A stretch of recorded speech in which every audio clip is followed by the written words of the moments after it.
رب ذوالجلال تمہیں رزق عطا فرما رہا ہے، اپنی رزق کو، کھانے پینے کو حلال کرو۔ حلال کر کے جس وقت تم اللہ کے حضور کھڑے ہو جاؤ گے، تم اپنی جبین نیاز کو جھکاؤ گے۔ ابھی تمہاری جبین نیاز جھکی نہیں ہوگی، تمہاری نیاز جبین ابھی جھکی نہیں ہوگی، رب تعالیٰ تمہارے اس جھکنے کو اپنی بارگاہ میں قبول فرما لے گا۔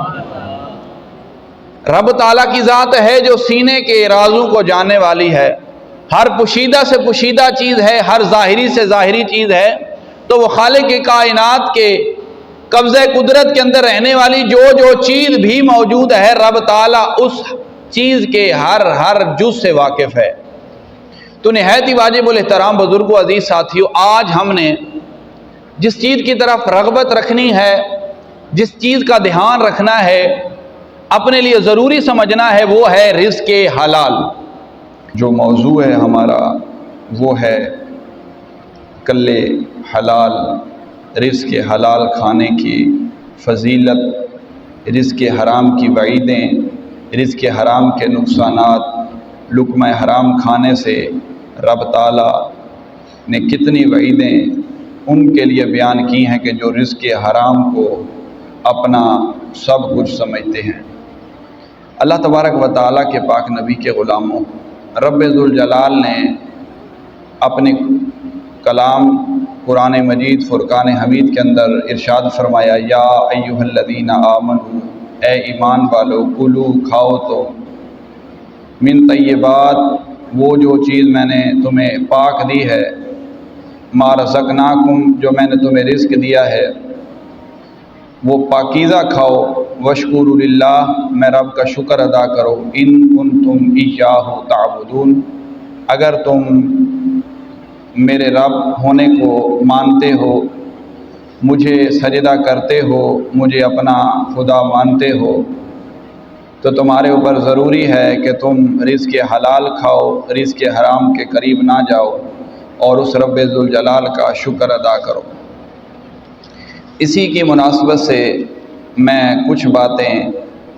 آپ کے گوش گزار کروں گا۔ اللہ تبارک و تعالیٰ نے قرآن مجید فرقان حمید کے ایک اور مقام پر ارشاد فرمایا، وَلَقَدْ كَرَّمْنَا بَنِي آدَمَ، کہ ہم نے بنی آدم کو، آدم علیہ السلام کی اولاد کو، کرمنا کی صفت سے نوازا۔ پھر وہ بنی آدم جسے خشکی اور تری میں اتارا گیا،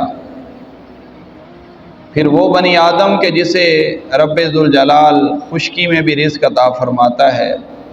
تری میں بھی رزق عطا فرماتا ہے، وہ جہاں کے جس گوشے میں ہو، دنیا کے جس ٹھیک ہے جی حصے میں ہو، رب تعالیٰ کی طرف سے اسے رزق پہنچتا ہے۔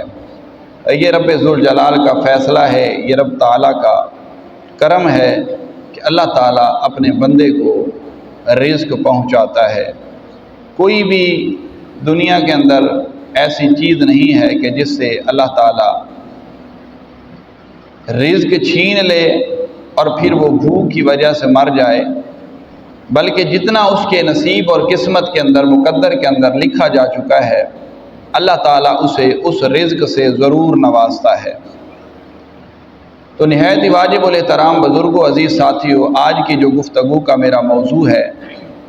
وہ رزق حلال پر روشنی ڈالنا ہے کہ رزق حلال کے فوائد کیا ہیں، رزق حلال کھانے سے اللہ تعالیٰ ہمیں کس چیز سے نوازتا ہے۔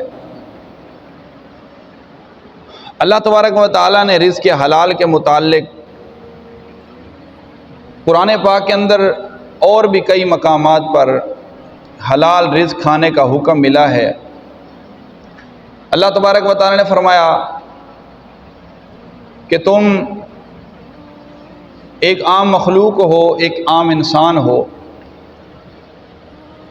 تمہارے لیے حکم حلال کھانے کا فقط نہیں پہنچا، بلکہ اللہ تبارک و تعالیٰ نے اپنے نبیوں کو بھی رزق حلال کی ترغیب دلائی۔ وہ اس حیثیت سے نہیں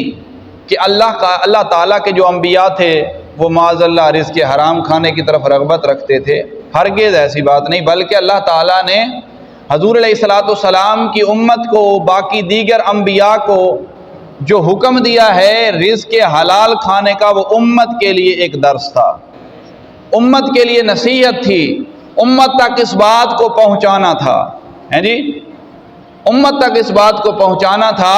کہ وہ جو رب ذوالجلال تمہیں رزق عطا فرما رہا ہے، اپنی رزق کو، کھانے پینے کو حلال کرو،